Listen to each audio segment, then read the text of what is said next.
Mga kapiday, sa magandang oras sa lahat. Welcome po sa aking channel. Ito po, magandang pag-usapan po. Mukhang nahihirapan po mga kabida, ito hong prosecution dito ho sa kanila pong paghanap po ng mga witnesses.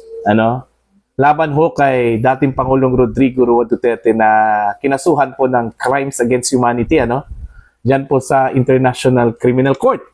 Okay? Hanggang ngayon po, naghahanap pa rin sila ng mga witnesses, Ilang weeks na po matapos hong in-extend po ng pre-trial chamber, ng International Criminal Court.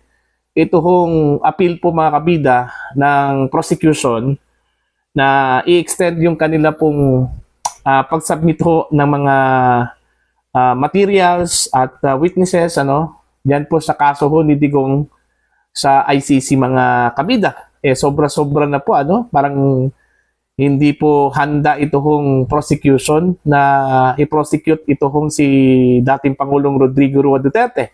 Okay? Eto, patunay po dito mga kabida, Pero pong post ito hong si Peebles Duque, Isa po itong Duterte vlogger, mga kabida. Alright?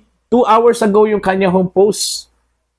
Ang sabi niya dito, Job Street posed to be a witness and gather evidences for the ICC against PRRD. Maging part ng 30,000 EJK victims. Okay? Mag 100 days na si PRRD sa The Hague.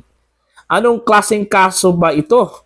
At mga abogado nito, pinakulong na tapos ongoing pa ang pagbuo ng 30,000 EJK victims. Naghahanap pa sila ng biktima para masabi na crime against humanity. Ito po, meron po siyang isinare po makabida, ito po yung anong tawag po dito? Ito po yung post po ni Attorney Cristina Kunte, okay? Yung sinasabi ho nilang assistant to the counsel daw mga kabida, diyan po sa International Criminal Court. Okay? At isa po sa mga tumutulong dito ho sa mga pamilya ho ng biktima ng sinasabi ho nilang extrajudicial killing sa ilalim ho ng war on drugs ng dating Pangulong Rodrigo Roa Duterte nung siya po ay presidente pa po ng Pilipinas. Ito po yung shinare na post ni Peebles Duque, yung post po ni Cristina Conte, I think sa Twitter ata ito or sa Facebook, Ito po babasahin ko lang po. Galing po ito kay Cristina Conte, Biktima ka ba ng giyera kontra droga ni Rodrigo Duterte? I-report ito sa amin at maging bahagi ng kaso ni Duterte sa ICC. Sama-sama tayong mananawagan ng hustisya. Ayun.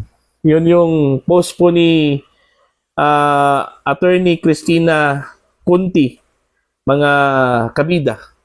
Eto, meron pa pong requirement sila dito, kung paano ho maging biktima po mga kabida, maging, anong tawag po dito? Complainant. Okay? Kaanak na mga nabiktima ho sa extrajudicial killing di umano ni dating Pangulong Rodrigo Duterte, po. May puwang na maging bahagi ng kaso ni Duterte sa ICC kung ikaw ay, ito po requirement po ito, sa mga gusto hong mag-testify, maging witness daw. Ito, nahihirapan talaga, itong prosecution na mabuo itong 30,000 EJK victims. Number 1, kaanak o sinumang apektado sa pagpatay, pag-aresto, torture, at iba pa. Kabilang ka rin kung malapit na kaibigan ng pinatay. Number 2, naganap ang krimen sa pagitan ng November 1, 2011 at March 16, 2019 sa Pilipinas. Kagyat na ipaabot sa Duterte Victims at Proton.me. Okay? Ang mga sumusunod. Ito po, number 1, pangalan ng contact person contact details, mobile number, Facebook account, name. Tapos, maiksi, ngunit kompletong naratibo ng pangyayari. Number 4, kopya ng death certificate, case record, at iba pang pruweba sa krimen, gaya ng video, etc. Okay? And then number 5, kopya ng inyong ID. Ito hong mga nilagay ho nila dito, ito po yung mga requirement po mga kabida, kung sino ho yung willing ho na maging witness daw nitong prosecution laban ho kay dating Pangulong Rodrigo Roa Duterte. Ito pa lang, halata na talaga na nahihirapan po ito hong prosecution po mga kabida, na mabuo po itong 30,000 ho nilang biktima, okay, ng extrajudicial killing sa ilalim ho ng war on drugs ni dating Pangulong Rodrigo Roa Duterte. Diba? Unfair naman po Pinakulong na po nila. Tapos, yun, hindi pa pala ready ito hong prosecution, para harapin po itong si Digong. Ito naman pong ICC po makabida, maluwag masyado, pinagbigyan ito hong prosecution. Kaya nga, nabansagan tuloy ito hong ICC na politicize po, mga kabida. Ito ho yung sinabi po ni President Donald Trump po ng Estados Unidos na masyado na pong na-politicize daw ito hong ICC. Okay? Kaya, yun. Titingnan na lang po natin, hopefully, ito hong International Criminal Court, particular na po, mga kabida, ito hong pre-trial chamber, dapat stick sila kung ano po yung rules. Kung ano po yung sinasabi ho ng batas dyan sa ICC. Pag sinasabi po na, eto, date na ito, kailangan mag-submit na po, dapat tuparin po yan, mga kabida. Okay? Kasi parang lumalabas po na hindi po handa ito hong prosecution po, mga kabida. Para bang, okay, mag-file na po tayo ng complaint doon sa ICC kahit na wala pa po tayong ebidensya, kahit wala pa pong witnesses po. Tsaka na yan, pag okay na po, maglabas na po ng warrant of arrest, diyan na tayo maghanap po ng mga witnesses at evidence. Parang ganun? Pwede ba yun siya? Okay? Kaya, doon pa lang sa warrant of arrest po ni Digong, mga kabida, ito kung ipinakita, inilabas po ng ICC, Ilan naman yung biktima po doon? I think nasa 12, 13. Tapos yung ipinagmalaki po nila, mga kabida, nasa 30,000 na yung namatay. Okay? Ng extrajudicial killing po ni dating Pangulong Rodrigo Roa Duterte. Hindi ko sila mahiya po dyan. Okay? 30,000. Samantala, ang record po ng PNP, nasa 6,000 mahigit lang po, mga kabida. Yun yung malaking problema po doon sa kanila. Paano ho nila i-produce ito hong 30,000 kaanak ng mga 30,000 victims? Baka po kahit ang cause po ng death po mga kabida trangkaso o di kaya tuberculosis. Okay? Baka isali po nila dun ho sa 30,000 na yon. Okay? Baka po kung wala na po silang mahanap po na witnesses po, kaanak na mga namatay daw, baka kukunin ho nila itong mga kaanak po na namatayan po ng yung mga kaanak po ng namatay dahil ho sa dengue, dahil ho sa leptospirosis, cancer at iba pang mga sakit. Okay? At hindi na po dahil ho doon sa war on drugs ng dating Pangulo, mga kabida. Actually, nakakatawa po ito. Ito pong ginagawa po ngayon, mga kabida, ng prosecution. It only indicates that the case against the former president po, mga kabida, wala hong katuturan, Hindi ho matibay.